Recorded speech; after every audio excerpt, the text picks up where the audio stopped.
안녕하세요. 취미로 철학하는 남자입니다. 네, 오늘 12월 26일 11시 14분을 지나고 있고요. 네, 스피노자 에티카 일부 신에 관하여 정리 28을 다뤄볼까 합니다. 벌써 이제 오늘 네 번째 영상이라고 할 수 있는데요. 28 같은 경우는 조금 깁니다. 그럼에도 불구하고 좀 의미가 깊은 거는 우리가 이제 생각하는 사물들, 우리가 마주하고 있는 존재들, 이런 것들에 대해서 이제 신과 어떤 관계에 놓여져 있는지를 설명하는 부분이라고 볼 수 있기 때문에 좀 의미가 있다라고 생각이 들고요. 내용을 한번 간추려 보면서 얘기를 해볼게요. 개개의 사물은 유한한 것에 의해 존재하고 작용하도록 결정된다라는 얘기인데, 이거는 결과적으로 물질적 세계에서 존재하고 작용한다, 이런 얘기로 볼 수가 있습니다. 네, 그래서 지금 비물질적인 세계의 것과 물질적 세계의 것을 구분짓는 부분이 나타난다고 보면 될 것 같고요. 자세한 건 또 이따 나올 테니까 그때 보고. 네, 신에 의해 성질이 결정되는 사물들, 그러나 신의 본성을 갖지 않는다. 네, 이 사물들은 신의 본성을 갖지 않는다라는 건데, 그 본성이 뭐냐면은, 본성은 그거예요. 무한성을 지니지 않는다. 네, 사물들은 유한하다, 이 얘기를 하는 건데요. 우리가 마주치는 이제 코끼리나 이런 것들은 무한하지가 않죠. 우리가 지금 딱 보고 있는 어떤 코끼리가 있거나 강아지가 있거나 토끼가 있거나 이렇다고 했을 때 그 존재가 무한하다라고 할 수는 없고 어떤 유한성 안에 갇혀 있는 존재가 되거든요.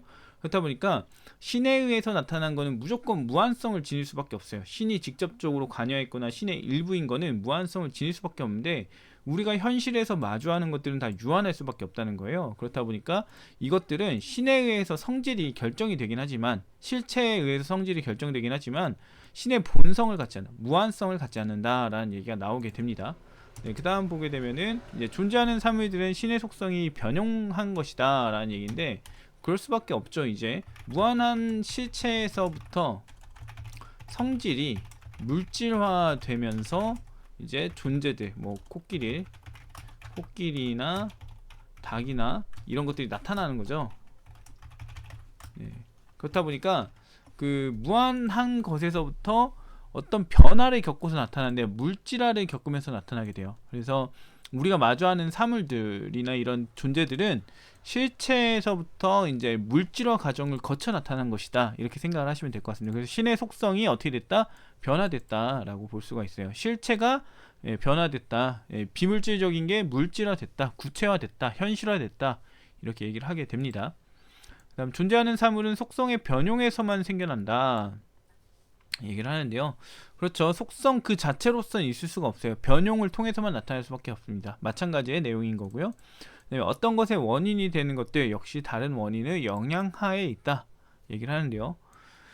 지금 보게 되면은 지금 그 존재하는 사물에 대한 얘기를 했잖아요. 네, 존재하는 사물에 대한 얘기를 했는데, 네, 이것에 원인이 있습니다. 그러니까 뭐 예를 들면은 아버지와 아들, 부모와 아들이라고 하는 게 맞겠네요. 부모와 아들이 있다고 한다면은 이 부모가 원인이죠. 부모가 원인이고요. 그 결과물이 아들이라고 볼 수 있습니다. 그래서 잠깐만요. 네, 이 부모도 마찬가지로 어떤 것에 원인이 있었을 거예요. 그래서 인과율의 적용 속에 있다라는 의미로 보면 될 것 같습니다. 그래서 유한한 세계 속에 있는 것들은 결과적으로는 인과율적 진행을 겪는다, 이런 얘기로 볼 수 있는데, 결국에는 어떤 원인이 있고 또 원인이 있고 원인이 있다, 이런 식으로 가는 겁니다. 네, 그 다음 보겠습니다. 사물에는 신이 직접 관여한 사물과 신의 변용인 사물이 있다. 예, 그러니까 사물의 종류를 나열하는 건데요. 신이 직접 관여한 사물 같은 경우는 실체라고 볼 수 있습니다. 실체, 어떤 것의 실체, 뭐 코끼리의 실체, 코끼리의 실체, 이런 것들이 이제 신이 직접 관여한 사물에 해당이 돼요. 그렇다고 볼 수 있고, 신의 변용인 사물 같은 경우는 실제 코끼리, 실제 닭, 이런 것들을 이제 신의 변용이다, 이렇게 볼 수가 있습니다. 그리고 이제 그러면서 하는 얘기가, 신은 사물에게 있어서 존재의 원인이지 본질적 원인이 아니다라는 거예요. 그러니까 신이라는 거는 무한성이나 이런 것들을 바탕으로 해주는 건데, 이 성질을 그대로 가져가게 되면 우리가 마주하는 모든 것들은 다 무한해야 되는 특징을 보여야 돼요. 근데 그게 아니잖아요. 그렇다 보니까 존재의 원인만 제공할 뿐이지 사물의 원인이 아니다, 본질적 원인이 아니다 라는 얘기를 하는 거고, 그렇다고 해서 개개의 실체와 사물이 신에게 의존하지 않고 있느냐, 신에 의한 게 아니냐라고 보게 되면은 존재라는 측면에서는 모두 실체하고 사물은 신에게서부터 존재를 부여받습니다. 그렇다 보니까 존재의 원인으로서 개개의 실체와 사물은 모두 신에게 의존한다. 이런 얘기를 하고 있다는 걸로 보시면 될 것 같아요. 그래서 28 내용은 대충 이런 내용이라고 보시면 될 것 같고, 구체적으로 한번 보도록 하겠습니다. 네, 개개의 사물은 유한한 것에 의해 존재하고 작용하도록 결정된다라는 얘기인데요. 네, 그러니까 모든 괴물, 개개의 물체를 말하죠. 한정된 존재를 갖는 유한한 모든 것을 말하는데요. 이거는 실제 사물, 실제 사물이라고 보면 됩니다. 실제 사물은 유한한 다른 원인에 의해 존재하고 작용하도록 결정되지 않는 한 그냥 결정되어야 한다는 거예요. 결정되어야 존재할 수도 작용하도록 결정될 수도 있다는 얘기예요. 결정되어야만. 이게 조금 표현이 어렵죠. 존재하고 작용하도록 결정되어야, 그래야 존재할 수도 작용하게끔 결정될 수도 있다, 이 얘기입니다. 그러니까 모든 것은 다른 유한한 원인에 의해서 존재하고 작용하도록 결정되어야 한다. 그래야 존재할 수도 결정될 수도 있다라는 특징을 갖습니다. 그러니까 물질적인 것이어야만 한다는 얘기죠. 물질적인 것이어야만 한다. 예. 그러니까 결국에는 물질적 세계에 존재하는 것이 존재하고 작용한다는 건 어떤 의미인가를 살핀 건데요. 어떤 의미인가를 살핀 건데, 그거는 유한한 원인에 의해서 존재하고 결정되어야 하는 것이라는 거예요. 그래서 유한성 안에서만 존재한다라는 거죠. 예. 물질적 세계에 존재하는 것은 유한성 안에서 인과를 적용한다. 유한성 안에서 인과 적용을 받는다. 이런 얘기로 보면 될 것 같습니다. 결과적으로는 그 신이 관여하는 세계와 물질적 세계가 이제 신이 관리하는 세계하고 사물들, 각각의 물체들이 있는 세계는 다른 세계다라고 보면 돼요. 예, 다른 세계다라고 보면 될 것 같습니다. 그리고 이 원인, 그러니까 인간 놓고 봤을 때 부모와 아들이 있다고 했을 때, 이게 이제 아들이 있으려면 부모가 있어야 한다 이거잖아요.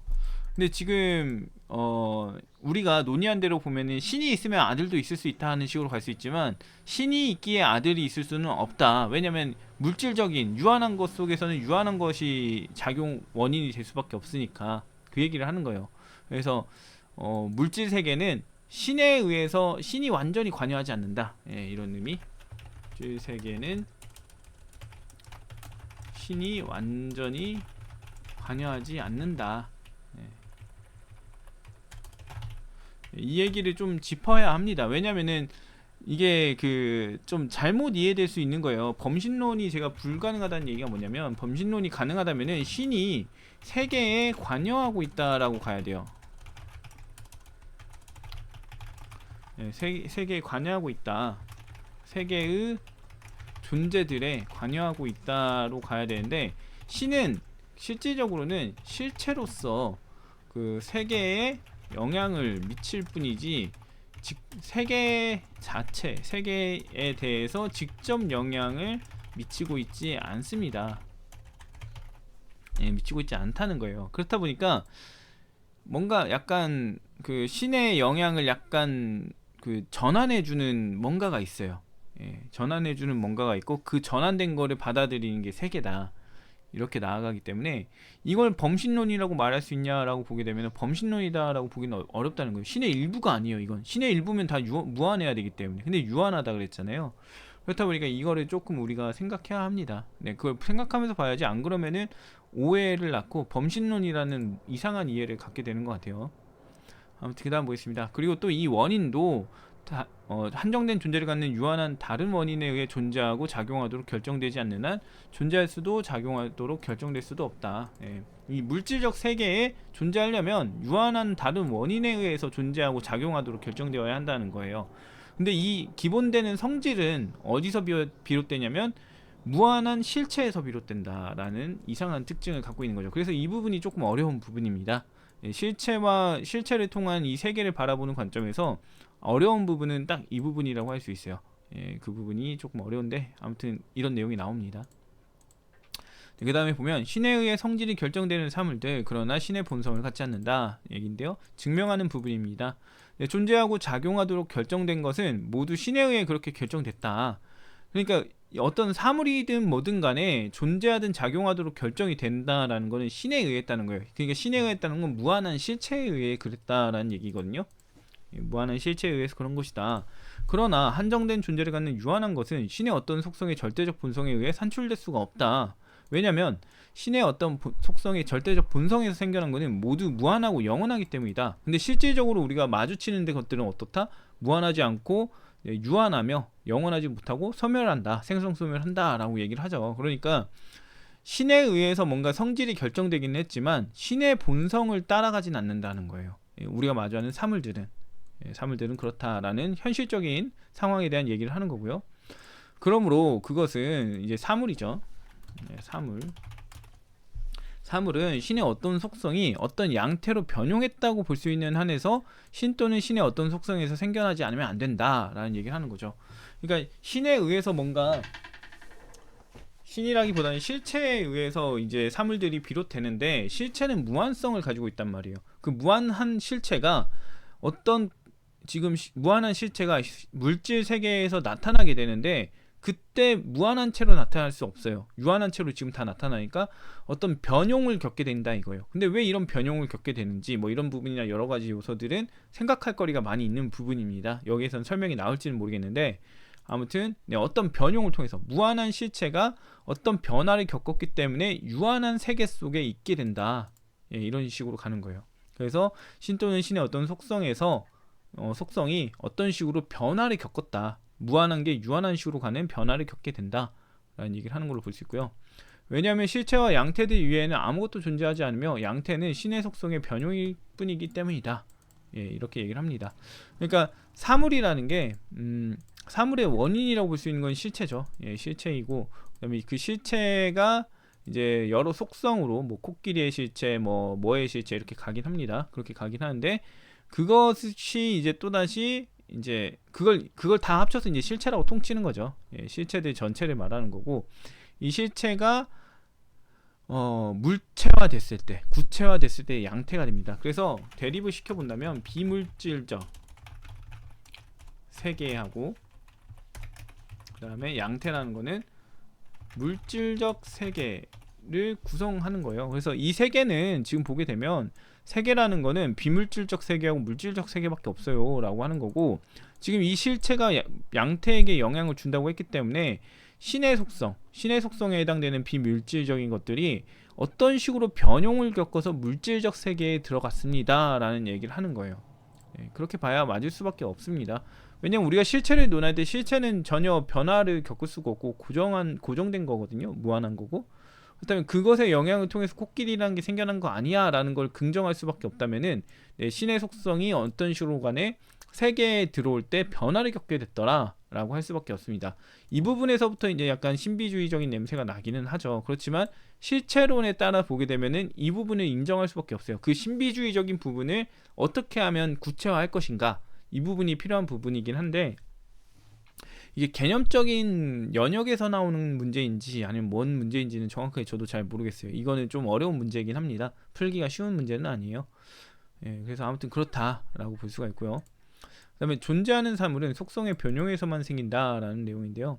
한정된 존재를 갖는 유한한 것이라는 건 사물을 말합니다. 사물을 갖는데 사물은 신의 어떤 속성이 무한한 변용한 한에 있어서 신 또는 신의 어떤 속성에서도 생겨날 수 없었다.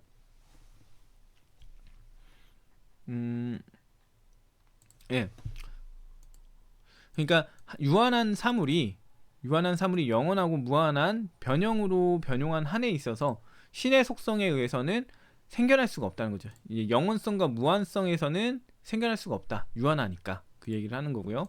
그러므로 그것은 신의 어떤 속성이 유한한 변형으로 변환된 한에 있어서 신의 속성이 그대로 갈 수는 없고 그대로 이 어떤 한정된 존재에게 갈 수는 없고 어떤 식으로 변환을 겪은 후에야 이제 그 사물이 이제 존재하게 된다. 존재하고 작용하게 된다.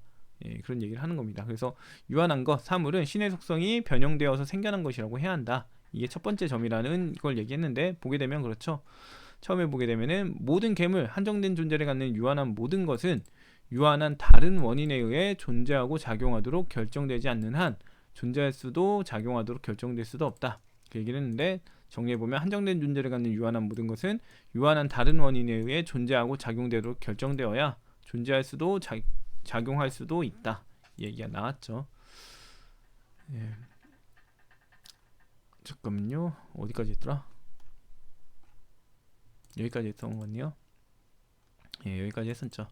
여기서 이제 좀 생각해 볼 거리가 분명히 있어요. 분명히 이제 이 무한한 영역, 신의 속성들이 있는 영역이 있고 우리가 지금 말하고 있는 그 괴물들의 영역이 이렇게 두 가지가 있게 되는데요.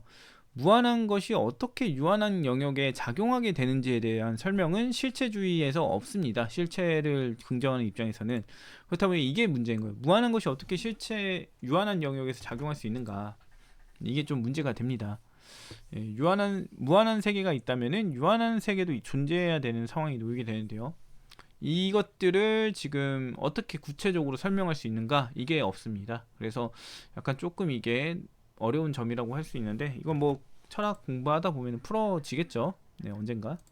어쨌든 간에 이제 철학적인 개념 하에서는 실체라는 개념이 있을 수밖에 없다라고 볼 수 있거든요. 왜냐면은 어떤 것들이 하나의 무언가로 지칭되니까. 근데 이걸 과학적으로 풀어보면은 DNA가 그 역할을 한다고 볼 수 있는데 그 DNA가 DNA가 어떤 형태를 갖추게 된 이유를 진화론적으로 풀어가면서 접근해야 될지 어찌해야 될지는 잘 모르겠습니다. 아무튼 좀 여러 가지 생각할 거리가 많이 있다는 걸로 보시면 될 것 같고요. 이걸 풀어내면 이제 철학과 과학의 일치, 이제 더 이상 철학적으로 생각할 필요가 없는 뭐 공통성에 대한 논리에 있어서 실체에 대한 논리에 있어서 더 이상 풀어갈 필요가 없는 게 있긴 하지만 그럼에도 여러 가지 문제들은 있어요. 철학적으로 해석을 요구할 수밖에 없는 그런 것들이 있다는 거를 조금 생각해 봐야 될 것 같고 그 다음 보겠습니다. 어떤 것의 원인이 되는 것들 역시 다른 원인의 영향하에 있다. 네. 그 다음에 또 이 원인 또는 양태도 역시 마찬가지로 한정된 존재를 갖는 유한한 다른 원인에 의해 결정되지 않으면 안 되었다. 아까 얘기를 했죠. 이제 뭐 부모와 자식이 있다고 했을 때 부모도 마찬가지로 어떤 한정된 유한한 무언가 그 뭐 조부모라고 해야 되겠죠. 자기 어머니와 아버지에 의해서 이제 결정된다. 성질이 결정된다. 태어날 때 이런 얘기로 볼 수가 있고요. 그 다음에 이후자도 다른 원인에 의해 결정되지 않으면 안 된다. 그러니까 유한한 세계에서는 유한한 것들끼리 인과를 가질 수밖에 없다라는 얘기죠. 유한한 것들끼리 인과를 가질 수밖에 없다. 그 얘기를 하는 거고 그 다음 보겠습니다. 사물에는 신이 직접 관여한 사물과 신의 변용인 사물이 있다. 주석에 대한 부분인데 어떤 사물들은 신에 의해 직접적으로 산출되어야만 했고 그것들은 신의 절대적 본성에서 필연적으로 생겨난다 했죠. 본성에서 필연적으로 생겨나는 것은 실체밖에 없습니다. 코끼리의 실체, 닭의 실체밖에 없어요. 이런 실체적 특징을 지닌 것만 신에게서부터 필연적으로 생겨납니다. 그리고 다른 것들, 이것들은 신 없이는 존재할 수도 파악될 수도 없는데 전자의 매개에 의해서 산출되어야만 한다라는 거죠. 전자 신에 의해 직접적으로 산출되는 그것을 매개로 해서 산출되어야 한다라는 거예요. 그러니까 실체, 코끼리의 실체를 통해서 생겨나는 것들이다 이거죠. 신에 의해서 코끼리의 실체가 산출되고 코끼리의 실체에 의해서 코끼리가 산출된다라는 거예요. 그 얘기를 하는 건데 신 없이는 존재할 수도 파악될 수도 없다. 왜냐하면 신이 존재라는 성질을 얘네들한테 줘야만 가능하니까요. 그 얘기를 하는 거라고 볼 수가 있습니다. 이것으로부터 다음 같은 결론이 내려진다라는 건데요. 신은 직접적으로 산출한 사물들의 절대적으로 가까운 원인이지 소위 자기유에 있어서의 가장 가까운 원인은 아니다라는 얘기인데요. 이게 무슨 얘기로 볼 수 있냐면 신은 이 사물들, 네, 본질이나 뭐 실체나 괴물, 뭐 사물이라고 봐야 되겠죠. 뭐 사물, 예, 이런 것들의 존재적 원인으로서 작용을 하지, 자기 유해, 이 실체나 괴물의 이제 자기 유해에 가장 가까운 원인은 아니다. 예, 사물들의 유해에 있어서 가장 본질적인 원인은 아니다라는 거예요. 신이라는 건 존재에 대한 원인이지 본질적 원인, 어떤 사물의 유해에 있어서의 본질적 원인은 아니다. 그렇죠. 신이라는 건 존재의 실체이고, 존재의 실체에 여러 가지가 덧대어지면서 코끼리의 실체, 뭐 닭의 실체가 나온다고 그랬는데, 이 본질적인 부분과 관련해서는 신이 원인인 게 아니라, 예, 이 사물들의 사물들의 이제 실체가 원인이 된다라고 말할 수 있으니까 이런 얘기를 한다고 볼 수가 있고요. 왜냐하면 신의 결과, 즉 사물이죠. 사물들은 원인 없이 존재할 수도 파악될 수도 없기 때문이다. 이건 맞네요. 사물이라고 했을 때 이제 비물질적, 물질적 사물들을 말하죠. 이런 것들은 원인 없이 존재할 수 없다. 그래서 신이 있어야 존재한다. 존재를 제공하는 건 신이다 라는 얘기를 하는 거라고 볼 수 있고요. 그 다음에 개개의 실체와 사물은 모두 신에 의해서 존재한다. 신이 직접적으로 산출한 것들, 이거는 이제 실체죠. 실체고, 신의 절대적 본성에 의해 생겨난 것들과, 이것도 실체예요. 실체를 이제 두 가지 다른 표현을 한 겁니다. 그 다음에 괴물, 일반 사물들이죠. 일반 사물들을 구별하기 위해서가 아닌 한 신을 괴물들의 원격 원인이라고 일컫는 것은 적절하지 않다. 이게 왜 원격 원인이라는 표현이 나오냐면요, 멀리 떨어진 원인이라는 거예요. 신이 직접적으로 얘네들한테 원인이 되는 게 아니라 거쳐서 원인이 되는 것이라고 말하는 거 부적절해요 라고 합니다. 일부러 얘네들을 구별하기 위한 게 아니라면은 이 일반 사물의 원인, 신이 일반 사물에 거쳐서 나타나는 원인, 그러니까 신이 직접적인 원인이 아니라고 말하는 건 좀 부적절하다라고 얘기를 하는 건데, 왜냐면은 이 부분을 통해서 말할 수 있는 게 뭐냐면은, 코끼리의 실체가, 앞서 제가 얘기를 했는데 코끼리의 실체가 코끼리의 존재의 원인이 아니라고 얘기를 한 적이 있어요. 예, 코끼리 존재의 원인이 아니다. 그렇다 보니까 이 존재의 원인은 그럼 뭐예요 했을 때 신이다. 예, 존재의 실체가 얘한테 준다. 코끼리의 실체는 존재의 이유를 설명해 주지 않는다 라는 얘기를 했잖아요. 그렇다 보니까 존재와 관련해서는 지금 신이 개개의 사물들, 일반 사물들의 직접적인 원인은 맞아요. 그렇지만 개개의 사물들이 어떤 특징을 갖게 하는 데에 대한 직접적인 원인은 아닌 거예요. 그래서 보면 개개의 사물은요, 두 원인을 둔다. 어떤 면에서냐면, 첫 번째는 성질의 원인으로서는 뭐 코끼리의 실체고요. 존재의 원인으로서는 존재의 실체를 둔다는 거예요. 네, 그래서 이것과 관련해서는 신이 직접 관여한다고 볼 수 있다면, 이것과 관련해서는 신이 원격, 간접 관여를 한다라고 볼 수 있는 거죠. 그래서 지금 스피노자가 말하는 거는, 이 부분에서 봤을 때는 지금 신이 직접 원인이에요. 근데 이 부분에서 놓고 본다면은 다른 원인이 맞아요 라고 하는 거예요. 네, 그렇게 볼 수가 있습니다. 신이 직접 관여하는 원인이 아닙니다 라고 얘기를 하는 거라 볼 수 있고요. 설명을 또 보면, 왜냐하면 원격 원인이라는 것을 우리는 그것의 결과와는 도무지 연결이 안 되는 것으로 이해한다. 존재하는 모든 것은 신 안에 있다. 근데 신 없이는 존재할 수도 파악될 수도 없을 만큼 신에게 의존하고 있다. 그러니까 존재와 관련해서는 신의 안에 있는 건 맞다는 거예요. 개개의 사물들은 신 안에 있기는 한데, 그것들은 그것들의 이제 구성을 보게 되면 이 성질적인 부분에서는 신이 전혀 무관하고, 게다가 유한하잖아요. 유한성을 띠잖아요.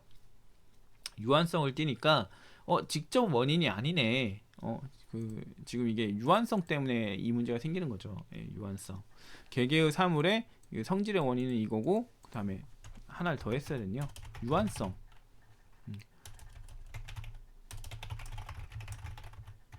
근데 신은 무한함. 그래서 변화를 겪어야 한다. 그래서 이 신과 개개의 사물이 직접 관련이 없다라는 얘기를 하나를 더 해주는 거죠. 예, 그 얘기를 해주는 부분이니까. 그래서 그럼에도 불구하고 존재와 관련해서는 신이 직접 관여하는 게 맞기 때문에 이 부분 좀 잘 알고서 개개의 사물이 신과 무관한지 어느 정도 관련이 있는지를 파악해야 된다라는 얘기를 하는 부분이라고 볼 수가 있습니다. 예, 여기서 보게 되면 이제 우리가 그 개개의 사물에 대해서 신과 어떤 관련이 있는지를 설명하고 있어요. 그래서 범신론이 맞는지 아닌지를 설명하는 부분이라고 볼 수가 있는데, 이거는 지금 보게 되면은 자연 존재, 이걸 이제 우리가 개개의 사물들을 가리켜서 자연이라고 우리가 부르잖아요. 자연. 자연이라고 부른다면은 이거는 신은 자연의 원인이 된다, 이렇게 할 수 있지만, 신은 자연의 성질에 대한 직접 원인이 아니다 라는 얘기예요. 그 다음에 신은 자연과 다르다, 본성상 다르다 라는 내용이 돼요. 왜냐? 신은 본성상 무한하고 개개의 사물은 본성상 유한하니까. 그래서 본성상 다르다 라는 내용으로 가게 되고요. 그 다음에 신은 자연의 직접적인 원인, 존재의 직접 원인이 된다. 이 부분이 이제 그 사람들이 많이 착각하는 것 같아요. 신은 자연 존재의 직접 원인이 된다는 사실을 바탕으로 해서, 그 다음에 이걸 바탕으로 해서 이제 범신론에 대한 이야기를 사람들이 하게 되는 것 같습니다. 그리고 자연 성질에 대해서, 자연물의 자연적 존재, 자연 존재의 성질에 대해서는 신이 직접적으로 원인이 되지 않는다. 코끼리의 실체가 더 직접적인 영향이 된다라는 얘기고, 그 다음에 본성상 다르다, 이 얘기를 하는 겁니다. 그래서 이런 요인들을 봤을 때 그 자연이 곧 신이다, 자연은 신의 일부다, 이 말은 좀 말이 안 돼요. 신의 일부는 코끼리의 실체가 신의 일부가 됩니다. 코끼리의 실체가 신의 일부가 되는, 자연은 유한하기 때문에, 우리가 마주하는 자연은 유한하기 때문에, 그래서 약간 좀 그 실체의 세계와 지금 이분법적으로 나눠져 있던 이 세계를 스피노자가 하나로 합쳐주는 역할을 한 게 아니에요. 그냥 신이라는 걸 그 외재적인 요소, 신이라는 걸 어떤 그 초월적인 존재로서 봤다면은, 신이라는 건 초월적인 존재가 아니라 이제 그나마 이제 존재 안에 영향을 끼치고 있는, 지속적인 영향을 끼치고 있는 존재로서 보기는 했지만, 그럼에도 불구하고 그 우리가 마주하는 사물들과 신을 동일하게 취급하지는 않았다라는 점을 좀 알아야 할 것 같습니다. 아무튼 오늘 여기까지 하고요. 또 다음에 또 다른 이야기로 찾아오도록 하겠습니다.